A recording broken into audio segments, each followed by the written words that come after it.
Hello दोस्तों, मैं कौशिक। आप सभी से कुछ डिस्कशन करना है मेरे को। बेसिकली अपने पॉइंट्स रखने हैं SSC stenography C&D grade exam के रिगार्डिंग। जो स्किल टेस्ट हमारा अभी 15 फरवरी को हुआ था, तो वो कैंसिल भी हो गया एक तरह से बाय रिक्वेस्ट। काफ़ी बच्चों की रिक्वेस्ट थी कि वही एग्ज़ाम अच्छा नहीं हुआ है, या फिर वहाँ पे बहुत ज़्यादा दिक्कतें आ रखी थी। स्पीकर प्रॉब्लम ज़्यादा थी, मेनली तो स्पीकर प्रॉब्लम थी। बाकी छोटे मोटे इश्यूज़ वो बड़े इश्यूज़ होते हैं, लेकिन हम उनको मेंशन नहीं कर सकते।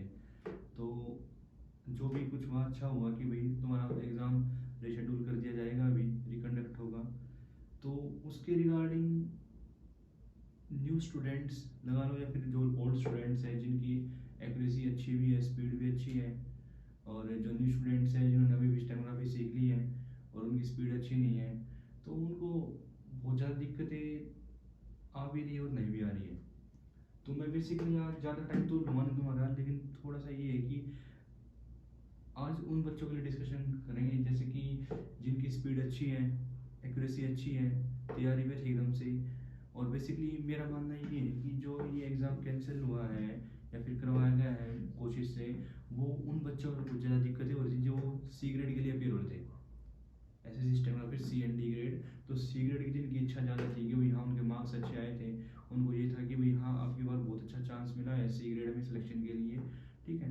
तो उनके लिए मैं थोड़ा सा बोलना चाहूँगा कि वो थोड़े से कॉन्शियस हो जाए। कॉन्शियस इन द सेंस क्या, कि भाई मैंने 3-4 पॉइंट लिखे हैं अभी, तो उनके बारे में डिस्कशन करेंगे। सबसे पहला पॉइंट तो मेरा ये रहेगा, रिक्वेस्ट है सभी से ध्यान से सुने, कि जो बच्चे तैयारी कर रहे थे ना सी ग्रेड के लिए 100 वर्ड पर मिनट, 110 वर्ड पर मिनट, तो एक्स्ट्रा कॉन्शियस ना हो। एक्स्ट्रा कॉन्शियस कहने से मतलब मेरा ये है कि भाई आप कॉन्शियस रहो, एक नॉर्मल रूटीन के साथ तैयारी करो। मतलब कि अब जैसे कि पेपर कैंसिल हो गया है, मैटर टफ आया हुआ था, ये वो, तो मतलब बहुत ज़्यादा सेंसिटिव ना बनो, क्योंकि वो पैनिक ही करेगा तुम्हें। तो एकदम से स्मूथली चलो, कोशिश करो कि तुम अपने आप को मेंटेन कर सको, कि भाई मैटर जो है अपना रूटीन मेंटेन करो।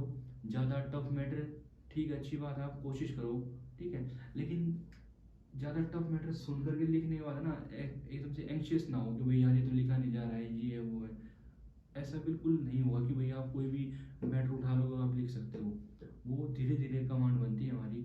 तो मेरी रिक्वेस्ट ये रहेगी कि भाई जो भी आपका एक लेवल है, देखो अब मैं ये जो गाइडेंस दे रहा हूँ ये जनरल गाइडेंस दे रहा हूँ, मेरे को नहीं पता है कि भाई किसी की बहुत अच्छी स्पीड है, एक्यूरेसी बहुत ज़्यादा अच्छी है, उसके लिए चीज़ ठीक है नहीं है। मैं जनरल गाइडेंस से मतलब मेरा ये है कि भाई जिस बच्चे का जो लेवल है, जिस स्टूडेंट का जो लेवल है, वहाँ से अपने आप को ऑब्जर्व करके तब आगे बढ़े।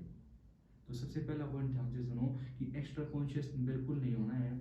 नॉर्मली अपना कॉन्शियसली काम करो, कि भाई अपना डिक्टेशन लिख लिया है, उसको रूटीन में आप लिख रहे हो, रीड कर रहे हो, ट्रांसक्राइब कर रहे हो। ट्रांसक्राइब करने के बाद उसको चेकिंग वाले मोड में भी लेके आ रहे हो। और मेरी रिक्वेस्ट ये रहेगी, जब भी तुम चेकिंग करते हो ना अपने मैटर की, तो डबल सेक्शन बना लिया करो। सेक्शन से मतलब ये है राइट और रॉन्ग। जो भी आपकी ट्रांसक्रिप्शन हो गई है, आपने टाइप कर दिया मैटर, तो राइट वर्ड्स यहाँ लिखो, रॉन्ग यहाँ लिखो, या फिर रॉन्ग राइट, ताकि आप उनको करेक्ट भी कर सको, थोड़ा सा एनालाइज कर सको भाई तुमने क्या लिखा है, गलतियाँ कहाँ हो रही है। तो ऑफ की जगह आप और लिख पा रहे हो, ऑन की जगह बट लिख दिया आपने, ठीक है। तो वो सब ना, वो बेसिक जो पॉइंट्स है ना, वो बहुत ज़्यादा कॉन्शियसली तुम्हें मेंटेन करने हैं। तो सबसे पहला पॉइंट ये है कि भाई अब पेपर कैंसिल हो गया तो आप ये मत हो कि भाई यार पता नहीं अब कैसा मैटर आएगा, ये वो है। कॉन्शियसली काम करो, एकदम से बहुत ज़्यादा कॉन्शियस मत हो कि भाई जिससे तुम्हें पैनिक होना पड़े। सेकंड पॉइंट मेरा ये था कि try to maintain your routine. Try to maintain your routine से मतलब मेरा ये है कि भाई तुम एक ना एक जनरल रूटीन मेंटेन करो। थोड़ा सा मतलब कि ना, जैसे कि होता है कि तुम जो भी अपना क्लासेस ज्वाइन कर रखी है आपने, ऑनलाइन क्लासेस, ऑफलाइन क्लासेस, किसी भी आप इंस्टीट्यूट पे जा रहे हो, ठीक है, तो वहाँ का रूटीन बहुत तरीके से मेंटेन करो। मतलब कि ये नहीं कि भाई नहीं यार यहाँ तो कम काम हो रहा है, ज़्यादा काम हो रहा है। आप वहाँ के रूटीन को फॉलो करो अच्छे से, उनको एक तरह से अंडर एस्टिमेट ना करो जहाँ भी आप जा रहे हो, ठीक है। और रूटीन से मतलब मेरा ये है कि भाई आप दिन में ना जो भी आप काम कर रहे हो उसको रूटीन से करें। ये नहीं कि भाई आज तुमने प्रैक्टिस कर ली है, कल तुम नहीं कर पा रहे हो, ठीक है। आज 10 डिक्टेशन लिखी है, कल तुम 2 ही लिख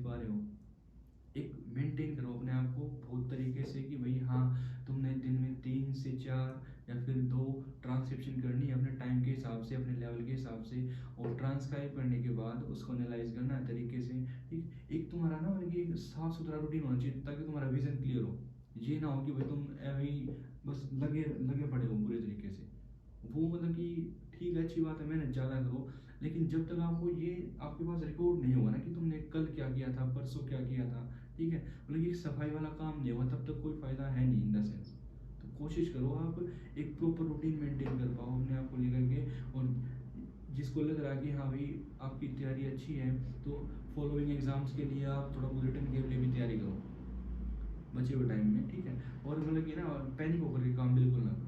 तीसरा पॉइंट मेरा ये था कि रिलेटेड मैटर टफ, इजी, केसी, प्रोग्रेसिव।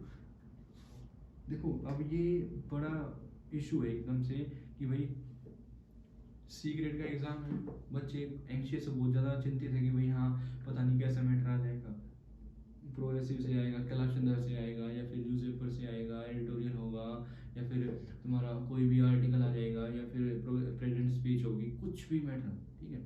तो सबसे पहला पॉइंट मेरा ये है, यहाँ ध्यान से सुनो, कि भाई आप शॉर्ट हैंड सीख रहे हो तो अपना बेसिक्स और आउटलाइंस पे ध्यान दो, ठीक है। मैटर कुछ भी आ सकता है, कोई डाउट नहीं है इस चीज़ में कि हाँ भाई कि भाई कैलाश चंद्र आई है या प्रोग्रेसिव आई। इसका समाधान एक है कि अगर जो आपके बेसिक्स ज़्यादा कमज़ोर है, भाई किसी हुक में प्रॉब्लम आपको, वोवल्स वगैरह में दिक्कत है, तो वो अपने जहाँ भी आप कोचिंग ले रहे हो या फिर जो भी अपना चैनल फॉलो कर रहे हो, जैसे भी आप तैयारी कर रहे हो, किसी की भी हेल्प से ना, तो आप उन चीज़ों को भी मत जाने दो। कोशिश करो कि भाई तुम्हें जिस बुक में दिक्कत है, जिस भी टॉपिक में प्रॉब्लम है ना, आप उसको ओवरकम कर लो, उसको सीख लो, कोई दिक्कत नहीं है, कोई जल्दबाजी नहीं बिल्कुल भी। अगर जो आपने एक गलती ठीक कर ली ना, मान लिया आपकी हर बार एन हुक को लेकर के गलतियाँ हो रही है, अब 800 या 1000 वर्ड में जितने भी एन हुक को लेकर के वर्ड्स आएंगे तो आप मैक्सिमम टाइम गलत करोगे, और वो गलतियाँ आपकी 6 गलतियाँ काउंट होगी, ठीक है। और आपने 2 या 3 दिन के अंदर उसमें दिमाग लगा करके कोशिश करके वो ठीक कर दिया, तो आपकी 6 गलतियाँ खत्म होगी। तो चीज़ों को ना बड़े कॉन्शियसली करो कि भाई हाँ तुम ये ऑब्जर्व करो तुम्हारे अंदर कमी क्या है। सभी के अंदर अलग अलग तरह की कमियाँ होती है, कोई उसको मैटर को लिख नहीं पा रहा है, कोई लिख लेगा तो रीड नहीं कर पाएगा, कोई रीड कर देगा ट्रांसक्राइब करने में दिक्कत होती है, विद इन टाइम ट्रांसक्राइब नहीं कर पा रहा है, ठीक है। ट्रांसक्राइब कर भी लेगा तो स्पेलिंग ज़्यादा मिस्टेक हो रही है। तो सभी को अलग अलग दिक्कतें होती हैं। तो थोड़ा सा ऑब्जर्व करके अपने आप को और तरीके से काम करो, सफाई से। और बिल्कुल भी ना इस मोड में ना आओ कि भाई यार ये तो बहुत अच्छी लिख लेता है, मेरे से क्यों नहीं लिखी जा रही है। तो तुम इस मोड में आओ, ये बहुत अच्छी लिख रहा है तो मैं लिखूंगा, मेरे को थोड़ी सी और ज़्यादा प्रैक्टिस करनी पड़ेगी, ठीक है। या फिर मेरे को अपने आप को ऑब्जर्व करना पड़ेगा कि भाई मेरी कमियाँ कहाँ पे है। ये नहीं कि आप वो अच्छी लिख रहा तो मैं 10 डिक्टेशन और बढ़ा दूँ अपनी, भाई ठीक है 10 डिक्टेशन की जगह तुम 3 डिक्टेशन अपनी बढ़ा लो, लेकिन ऑब्जर्वेशन जो स्किल है ना उसको इम्प्रूव करो। अपने आप को ऑब्जर्व करो कहाँ पे दिक्कतें हो रही है, स्पेलिंग्स में दिक्कत है, आउटलाइंस में दिक्कत है, ठीक है, या फिर मेरा बेसिक्स क्लियर नहीं है, वो सब चीज़ें मेंटेन करो थोड़ा सा। दूसरा पॉइंट ये था कि भाई जैसे कि इस पॉइंट में मेरा ये था कि मैटर कौन सा करना चाहिए। मैटर देखो ये मैं अभी फिलहाल है ना, जो जिनकी स्किल अच्छी है, जिनकी ऑलरेडी स्पीड 100 या 110 है, वो जो थोड़े से पैनिक हो रखे हैं, एंशियस है कि भाई मैटर क्या आएगा, सी ग्रेड के लिए कितना टफ करना चाहिए या नहीं करना चाहिए, उनके लिए मैं ये बोलूँगा कि भाई कोशिश करो, प्रोग्रेसिव तो आप करते ही रहो, और उसके अलावा कोई भी आर्टिकल वगैरह हो या फिर न्यूज़पेपर एडिटेशन वगैरह हो, ठीक है, वो लिखनी है, वो लिखी नहीं जाएगी, वो लिखनी है। चाहे तुम यूट्यूब के थ्रू लिखो या फिर कहीं से भी आपको जो हेल्प मिल रही है वहाँ से लिखो, लेकिन एक काम बिल्कुल नहीं करना है कि यार ये डिक्टेशन मैंने लिखी है, आज मान लिया किसी एडिटोरियल के ऊपर मैंने डिक्टेशन लिख लिया और वो हमने लिख भी ली है, लेकिन उसमें बहुत सारे वर्ड छूट गए हैं, लिख ही नहीं गई है, एंशियस हो गए एकदम से कि यार ये तो नहीं हो पा रही है, ठीक है। तो उसका समाधान ये नहीं है कि तुम दूसरी चला लोगे और दूसरी लिखना शुरू करो, वो भी नहीं लिखी तो एक और चला ली, वो लिखना शुरू कर दिया। तो मटेरियल तुम लाखों डिक्टेशन ले सकते हो कहीं से भी, ठीक है, और इतनी सारी बुक वगैरह मैगजीन वगैरह होंगी, पता नहीं कितनी होंगी, तो तुम सारी तो कवर कर नहीं सकते प्रैक्टिकली। तो इसका समाधान ये हो सकता है कि तुम हर रोज जो भी टफ मैटर तुम्हें लिखना है, ट्रांसक्राइब करना है, उसको तुम लिखो, ट्रांसक्राइब करो। उसके अलावा लिखने के बाद, ट्रांसक्राइब करने के बाद उस मैटर को रिपीट करो, ठीक है। और एक कोई भी 400 या 600 700 वर्ड का आर्टिकल उठाओ, न्यूज़पेपर से उठाओ, या फिर तुम्हारा कोई भी ऐसे लेटर की बुक वगैरह हो वहाँ से उठाओ, ठीक है, और उसको उसकी आउटलाइंस बनाना शुरू करो। जब तुम आउटलाइंस बना रहे हो तो तुम्हें दिक्कतें आएंगी। अब तुम सोच के देखो, भाई मान लिया अब ये कोई भी अब स्पोर्ट्स के ऊपर क्या नाम है अपना टॉपिक आ गया था अभी पेपर में, या फिर बर्ड्स वगैरह के ऊपर आया था टॉपिक, ठीक है। अब जब अनसीन पैसेज बोला जा रहा है तुम्हें, तुम लिख रहे हो, तो तुम्हें दिक्कतें आ रही हैं, तुम एकदम से दिमाग पजल हो गया कि हमारा कि भैया कैसे लिखे, क्या आउटलाइन बनाए, ये तो हाथ ही नहीं चल रहा है, ठीक है। तो जब हम अनसीन को सुन करके लिखेंगे तो नहीं लिख रहे, और जब सीन पैसेज को हम इन द सेंस कि भाई कोई भी एडिटोरियल का पेज वगैरह है, न्यूज़पेपर कटिंग है, उसको हम देख करके लिख रहे हैं, तब भी हमारा हाथ नहीं चल रहा है, तो हम सुन करके तो बिल्कुल भी नहीं लिख सकते हैं। तो कोशिश करो कि भाई हाँ, एक या दो तीन मैटर तुमने ये सुन करके लिख लिया, ट्रांसक्राइब कर रहे हो, और बाकी हर रोज रूटीन में है ना, एक या दो पैसेज आप देख करके लिखो। और उसको रिक्वेस्ट मेरी ये रहेगी सी ग्रेड वालों के लिए कि उसको मिनिमम 3 to 4 टाइम्स रीड करें। आपके लिए थोड़ा सा हैवी काम है ये कि भाई एक टॉपिक है, उसको हमने लिख लिया है, देख करके उसको हम रट रहे हैं, बार बार एक बार पढ़ लिया, दो बार, तीन बार।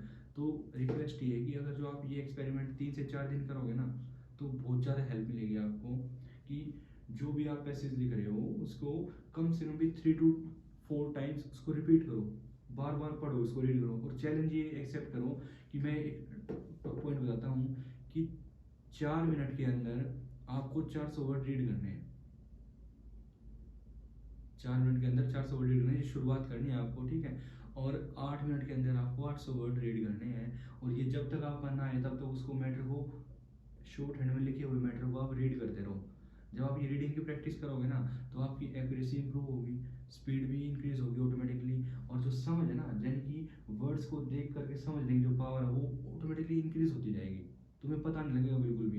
क्योंकि देखो, जब भी आप कोई मैटर पढ़ रहे हो, वी आर, ठीक है, we should go to school, ये क्या बना हुआ है स्कूल, तो जब आप ये देख रहे हो, जब रीड कर रहे हो, तो आपका दिमाग काम कर रहा है ये क्या है, ठीक है। तो जब उस सेंस में हमारा दिमाग चलेगा ना कि भाई ये क्या है, ये क्या है, ये क्या है, ठीक है, तो आप जब आप आपका माइंड जो है ना वो एक तरह से आंसरेबल हो जाएगा, आपको उसका आंसर ढूंढना पड़ेगा। आप मतलब कि कोशिश करोगे हाँ भाई ये मैं वर्ड रीड कर सकूँ, भले ही आपने वर्ड टेढ़ा मेढ़ा गलत, लाइन से ऊपर लाइन से नीचे कहीं भी बनाया, लेकिन आपकी रीडिंग प्रैक्टिस अच्छी होगी तो आपकी आउटलाइंस कम भी ठीक होगी ना, तब भी काम चल जाएगा। तो रीडिंग मतलब कि बेस्ट ऑप्शन है हमारे लिए कि रीडिंग आप अच्छी करो, रीडिंग की प्रैक्टिस, और रीडिंग की प्रैक्टिस करनी पड़ेगी। अगर जो आपके पास अभी एग्जाम को लेकर के 10 से 12 15 दिन भी मैक्सिमम है ना, तो 15 दिन में से आप 4 से 5 दिन एक्सपेरिमेंट करके देखो, दिन में 2 से 3 पैसेज लो और उनको 3 से 4 बार रिपीटेशन में रीड करो, तो बहुत ज़्यादा हेल्प मिलेगी, ये गारंटी इस चीज़ की, ठीक है। और फोर्थ पॉइंट था कि don't try to get more matter. हाँ, ये मैंने पहले भी बोल दिया है। देखो मतलब कि इतने ज़्यादा पोजेसिव ना बनो कि यार मतलब कि मैं सब कुछ खा जाऊँ, सब कुछ कर लूँ, ठीक है, मैं एडिटोरियल भी कर लूँ, मैं प्रोग्रेसिव भी कर लूँ, या फिर कला संग्रह से भी कर लूँ, इधर से भी कर लूँ, उधर से। अरे भाई थोड़े से ईजी हो जाओ, तुम शॉर्ट हैंड सीख रहे हो, कोई तुम ऑथर नहीं हो कि तुम्हें हर चीज़ याद करनी और लिखनी है। अरे तुम अपना जो तुम्हारे अंदर कमी है ना, जिस भी टॉपिक को लेकर, जिस भी चैप्टर को लेकर, जहाँ तुम्हारा हाथ नहीं चल रहा है, ठीक है, तो वो देखो तुम्हारा हाथ कहाँ पे रुक रहा है, जब एन होगा ना तब रुक रहा है, या फिर इश एन या इश एल की साउंड आ रही है तब रुक रहा है। दिक्कतें वहाँ नहीं है कि मैटर मुश्किल आ रखा है, दिक्कतें वहाँ ज़्यादा है कि जब एसेंशियल वर्ड आया है, तो एसेंशियल तुम इश एल ऐसे बनाने के बजाय तुम एसेंशियल या कुछ भी बना दे रहे हो, दिक्कतें वहाँ हैं। दिक्कत इंग्लिश में, दिक्कत शॉर्ट हैंड में है कि तुम्हारा हाथ नहीं चल रहा है वहाँ पे, तुम्हारे हुक्स में दिक्कत है, तुम्हारे वोवल्स में दिक्कत है, तुम्हारे प्लेसिंग में प्रॉब्लम है, ठीक है। तो जो ये बोलते हैं ना कि भाई बेसिक कहीं काम नहीं आता, बेसिक तो शुरू में सीखने का काम आता है, तो वो अच्छी बात है, तुम्हारी बहुत ज़्यादा अच्छी बात है, कहीं काम नहीं आता, वोवल्स कहीं काम नहीं आते। लेकिन मुन्ना ये सोच के देखो, जब तुम लिख रहे हो ना तो बेसिक के अकॉर्डिंग लिख पा रहे हो, ठीक है। तो कोशिश ये करो, अपने आप में ऑब्जर्व करो कि जहाँ भी तुम्हें कमियाँ लगे हुक वगैरह में, तो उसको ना मतलब कि ऐਵੇਂ ही मत जाने दो, उसको रोको और उसको समझो, तब जाके चलो आगे। और ये गारंटी है, जैसे ही तुम्हारा क्लियरिटी मतलब कि क्लियरिटी बनेगी ना, तो वो ऑटोमेटिकली तुम्हारा हाथ चलेगा गारंटी के हिसाब से, ठीक है। तो मैटर के लिए ज़्यादा इच्छुक ना हो कि भाई वहाँ से भी कर ले, यहाँ से भी कर ले। मैटर ठीक है अपने हिसाब से, कोई भी टफ मैटर तुम ले सकते हो, डिक्टेशन यूट्यूब से भी ले सकते हो, या फिर तुम्हारे इंस्टीट्यूट में भी सभी प्रोवाइड करवाते हैं, सभी कोशिश करते हैं, ऐसी कोई बात है नहीं, ठीक है। लेकिन तुम ये देखो कि तुम्हारे पास जो है ना, जो मैटर है, उसको बहुत तरीके से मेंटेन करो, मतलब कि कॉन्शियसली और पीसफुली, और ऑब्जर्व करो कि भाई रिस्पेक्ट करो अपनी खुद की और खुद की मेहनत की, ये नहीं कि भैया अभी लगे पड़े हो बेवजह में। और सबसे लास्ट पॉइंट मेरा ये है कि रिस्पेक्ट योर हार्ड वर्क। देखो कोई भी स्टेनोग्राफर होगा जो जेन्युइनली मेहनत कर रहा है, कोशिश कर रहा है गवर्नमेंट जॉब की स्टेनोग्राफी की लाइन में, तो वो देखो सीधी सी बात है, वो हार्ड वर्कर भी होगा और उसके अलावा थोड़ा सा कॉन्शियस भी होगा और मेडिटेटिव भी होगा, इन द सेंस कि भाई वो खुद के बारे में सोचता भी होगा कि भाई हाँ कैसे क्या काम करना है, ये वो है। लेकिन अब मैं देख रहा हूँ आजकल जैसे कि बच्चे आ रहे हैं मेरे पास इंस्टीट्यूट में भी, तो बच्चे बहुत ज़्यादा मतलब कि ना इन्फॉर्मेटिव हो रखे हैं। इन्फॉर्मेटिव का मतलब मेरा ये है कि भाई पता नहीं कितने सारे ग्रुप्स में ऐड हो रखे हैं, इतनी सारी इन्फॉर्मेशन, हाँ एसएससी ने पेपर कैंसिल कर दिया, ये वो हाँ वो, मतलब कि दिन भर में ना ये लगा लो कि भाई उनकी जो चैटिंग वैटिंग ये सब है ना, मैं देखता हूँ कि भाई बच्चे इन्फॉर्मेशन के पीछे भाग रहे हैं। इन्फॉर्मेशन से मतलब मेरा ये है कि भाई मतलब कि आज का काम खत्म हुआ नहीं है, अगली 5 मिनट का काम खत्म हुआ नहीं है, अगली 15 से 20 मिनट के लिए इन्फॉर्मेशन कलेक्ट कर लिया कहीं ना कहीं से कि भाई इसमें तो ये है, वो बंदा ये कह रहा है, इसमें तो ये आएगा, वहाँ से ये खबर आई है। अरे इतनी मतलब कि इतना बड़ा इशू नहीं है कि भाई तुम शॉर्ट नट की जॉब लेना चाह रहे हो और तुम्हें बिल्कुल पागल होना पड़ेगा। ठीक है, अच्छी बात है, मेहनत करो, शांति से करो, कॉन्शियसली करो। अगर जो ऐसा कुछ होता तो जो या IAS IPS है या फिर बड़े बड़े MNC कंपनीज के मालिक वगैरह हैं, ये तो पागल हो गए होते, सीधी सी बात है। तो कॉन्शियसली काम करो। मैं ये नहीं कह रहा कि भाई इस चीज़ में मेहनत नहीं लगती है, तो अपने हार्ड वर्क की रिस्पेक्ट करो। रिस्पेक्ट से मतलब मेरा ये है कि भाई जो भी तुम काम कर रहे हो उसको एक फ्रूटफुल वे में लेके जाओ, कि भाई ये नहीं कि भाई अंधे रास्ते की तरफ भाग रहे हो, पता नहीं क्या कर रहे हैं क्या नहीं कर रहे हैं, दिन भर लगे पड़े हैं, लिखते जा रहे हैं, टाइप कर रहे हैं तो ये नहीं पता कि किस जोन में टाइपिंग कर रहे हैं, गलत टाइप कर रहे हैं या फिर विदाउट सेंस टाइप कर रहे हैं। ठीक है, सेंस वाइज हम टाइप ठीक नहीं कर रहे हैं। भाई हमें पता है is am are was were के बाद हमेशा थर्ड फॉर्म आएगी या फिर ING की फॉर्म आएगी, हम फिर भी एज एम आर के बाद फर्स्ट फॉर्म लगा दे रहे हैं। ठीक है, तो वो क्या है कि तुम कॉन्शियसली काम करोगे तो जो तुमने, अब जिन बच्चों का सीक्रेट का एग्जाम क्लियर हो रखा है उनके मिनिमम 140 135 150 155 मार्क्स मिनिमम आए हुए होंगे। ठीक है, अब वो पढ़े लिखे बच्चे हैं, समझदार हैं, बहुत अच्छे हैं कि भाई उनके इंग्लिश में अच्छे मार्क्स आए हैं, तभी जाके उनका सी का क्लियर हुआ है। ठीक है, अब वो बंदे वो वे माइनर गलतियां कर रहे हैं कि भाई जब ट्रांसक्रिप्शन कर रहे हैं ना, लिखने में तुम्हें चाहे कुछ भी लिख दिया हो, कोई टेंशन नहीं है भाई, कई बार छोटी मोटी गलतियां हो जाती है, लेकिन जब तुम ट्रांसक्राइब कर रहे हो ना तो उसको ना एक जोन के अंदर रह ट्रांसक्राइब करो। ये नहीं कि भाई तुम जोन से बाहर हो, यानी कि तुम्हारा हाथ तो चल रहा है स्क्रीन पे, आंखें चल रही है, लेकिन दिमाग कहीं और है, पता नहीं क्या चल रहा है। ठीक है, तो वो सबसे बड़ा इशू है। तो जो कॉमन मिस्टेक जो होती है वो तुम्हें खत्म करनी है बिल्कुल। Is am are was were off on that should put, ठीक है, ये लिखने की कमी नहीं है, ये तुम्हारी कॉन्शियसनेस की कमी है। तुम आज सोचना शुरू करो, कल से ही काम शुरू हो जाएगा, तुम कॉन्शियस हो जाओ। और एक लास्ट में एक छोटी सी टिप दूंगा मैं, वो सभी बच्चों के लिए कारगर होगी कि भाई जिसकी स्पीड कम हो या ज़्यादा हो, आज के बाद कसम खा लो, बेसिकली जिनका एग्ज़ाम है, जिन्होंने पहले से तैयारी कर रखी है, कि प्रैक्टिस करो इतनी खतरनाक, ये लगा लो कि ये रामबाण की तरह काम करेगा। कि आजकल स्पीकर्स का हमें पता नहीं है एग्जाम सेंटर में कैसे स्पीकर्स आ रहे हैं, दिक्कतें अब हुई हैं, कल को भी होने वाली है, नो डाउट, बिल्कुल ऐसा कुछ नहीं है। 10 से 15 वर्ड में सीलिंग होगी, गारंटी के हिसाब से होंगी, हर एग्जाम में होती आई है। ठीक है, तो रामबाण ये है कि तुम आज से ना अपना मन सेट कर दो कि आज के बाद तुम जो भी डिक्टेशन लिखोगे बिल्कुल सही लिखोगे। सही का मतलब ये है कि भाई कई बार हम लिखते हैं ना कि चल ठीक है यार एम ही लिख लेते हैं, हाँ चल जाएगा, ठीक है कोई नहीं इसको रीड कर लेंगे। ठीक है, या तो तुम लिखो मत, बिल्कुल मत लिखो, कोई तुम्हें आगे बोल नहीं रहा, तुम डिक्टेशन लिखो। लिखो तो हमेशा दिमाग की डायरेक्शन ये होनी चाहिए कि भाई हाँ मैं जो भी लिखूंगा एकदम से करेक्ट मोड में लिखूंगा, स्ट्रेट फॉरवर्ड मोड में लिखूंगा, कि गलतियाँ बिल्कुल नहीं करूँगा। वर्ड छूट जाए, बाई मिस्टेक हो जाए इन द सेंस, लेकिन उस मोड में नहीं यार, लेजीनेस वाले मोड में। ठीक है यार लिख लेंगे, इसको रीड कर लेंगे, या आपस में ग्रुप में रीड कर लेंगे। ठीक है, ठीक है, तुम्हें रीड भी करनी है ना एटलीस्ट, तो अच्छे से लिखो। मतलब कि तुम्हारे माइंड को ये संदेश जाना चाहिए कि भाई या तो तुम काम करोगे, नहीं करोगे तो इस तरीके से करोगे कि भाई तुम बिल्कुल करेक्ट करोगे। कोई ऑप्शन नहीं है 1% भी कि विलेजनेस का या फिर टाइम पास करने का। ठीक है, लिखो मत, कोई टेंशन नहीं है, तुम दिन में 20 डिक्टेशन लिख रहे हो, तुम 10 लिखो, लेकिन 10 डिक्टेशन अटेंटिव मोड में लिखनी है, बहुत कॉन्शियसली, ताकि तुम्हारी वो 10 की प्रैक्टिस है ना, वहाँ एक दिन एक डिक्टेशन में काम आ जाए, क्योंकि तुम वहाँ पे भी इतने ज़्यादा कॉन्शियस रहोगे, क्योंकि तुम्हारी वो रूटीन वाली प्रैक्टिस थी कि तुम या तो काम कर नहीं रहे हो, और जब भी करोगे तो अच्छा करोगे। तो वो ये एक मतलब कि ना इनविजिबल सा पॉइंट है कि तुम कोशिश करोगे तो ना बहुत ज़्यादा हेल्प मिलेगी। तुम या तो करो मत, ये सभी के लिए 80 वर्ड पर मिनट हो या 100 वर्ड पर मिनट हो या 110 हो, तो कॉन्शियसली काम करो। और एक वीडियो मैं शूट करूँगा छोटी सी, जो बच्चे 80 वर्ड पर मिनट या फिर 75 वर्ड पर मिनट या फिर 90 की स्पीड पे है और वो जो अनसीन मैटर को नहीं लिख पा रहे हैं, उनके लिए मैं एक वीडियो जरूर बनाऊंगा। अगर जो आपकी रिक्वेस्ट रहेगी तो कोशिश करो भाई, बोलोगे तो भाई जरूरत है, ठीक है।